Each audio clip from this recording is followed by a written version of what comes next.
ಈ ಥರ ಸ್ಕ್ಯಾನ್ ಆಗಿರುತ್ತೆ ಸರ್, ಸ್ಕ್ಯಾನ್ ಆಗಿರುತ್ತೆ ಮತ್ತು ಗ್ರೀನ್ ಆಗಿರುತ್ತೆ. ಈ ಥರ ಗ್ರೀನ್ ಆಗಿರುತ್ತೆ. ಇದು ಕಂಪ್ನಿ ಸರ್ಟಿಫೈಡ್ ಆಗಿರುತ್ತೆ.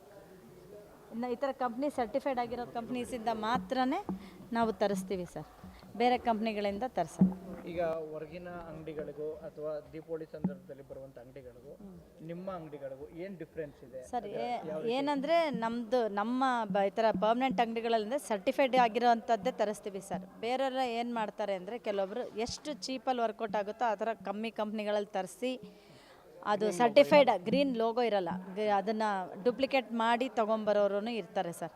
ಅದರಿಂದ ಜನರು ಹುಷಾರಾಗಿ ತೊಗೊಳ್ಬೇಕು. ಸರ್ಟಿಫೈ ಆಗಿ ಇರೋಂಥ ಅಂಗಡಿಗಳಲ್ಲಿ ತೊಗೊಂಡ್ರೆ ಒಳ್ಳೆಯದು ಅಂತ ಹೇಳ್ತೀವಿ ಸರ್. ಮ್ಯಾನುಫ್ಯಾಕ್ಚರಿಂಗ್ ಎಲ್ಲ ಶಿವಕಾಶಿಲೇ ಆಗುತ್ತೆ. ಅಲ್ಲೂ ಕೂಡ ಅಷ್ಟೇ, ಅವರು ಎಲ್ಲ ಫ್ಯಾಕ್ಟ್ರಿಯವರು ಪೊಲ್ಯೂಷನ್ದೇನು ಬೋರ್ಡಲ್ಲಿ PES1 ಪೆಸೋ ಕಂಪ್ನಿಯಿಂದ ಅವರು ಲೈಸೆನ್ಸ್ ಸರ್ಟಿಫೈ ಮಾಡಿ ನಮಗೂ ಕೊಡೋದು ಸರ್.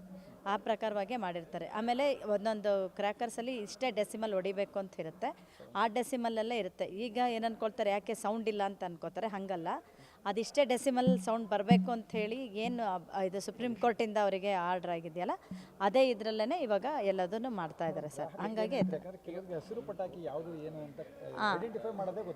ಹೌದು ಸರ್.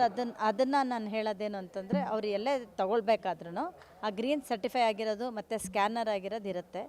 ಆಮೇಲೆ ಈ ಥರ ನಮ್ದು ಈ ಥರ ಪರ್ಮನೆಂಟ್ ಲೈಸೆನ್ಸ್ ಇರೋ ಅಂಗಡಿಗಳಿರುತ್ತೆ, ಅಲ್ಲಂತೂ ಕಂಪಲ್ಸರಿಯಾಗಿರುತ್ತೆ. ಬೇರೆಯವ್ರದ್ದು ಅಷ್ಟೊಂದು ಗೊತ್ತಿರಲ್ಲ ನಮಗೆ. ಗ್ರಾಹಕರಿಗೆ ನಾವು ಹೇಳೋದೇನೆಂದರೆ, ಕಂಡುಹಿಡಿಬೇಕಂದ್ರೆ ಈ ಥರ ಸರ್ ಇವಾಗ ಕೆಲವೊಂದು ಕಂಪ್ನಿಯವ್ರದ್ದು ಏನು ಗೊತ್ತಾ, ಸುಮ್ಮನೆ ರೇಟ್ ಜಾಸ್ತಿ ಹಾಕ್ಬಿಟ್ಟು ಕಮ್ಮಿ ಮಾಡಿ 90% ಅಂತೆಲ್ಲ ಹೇಳೋದು ಚೆನ್ನಾಗಿರಲ್ಲ.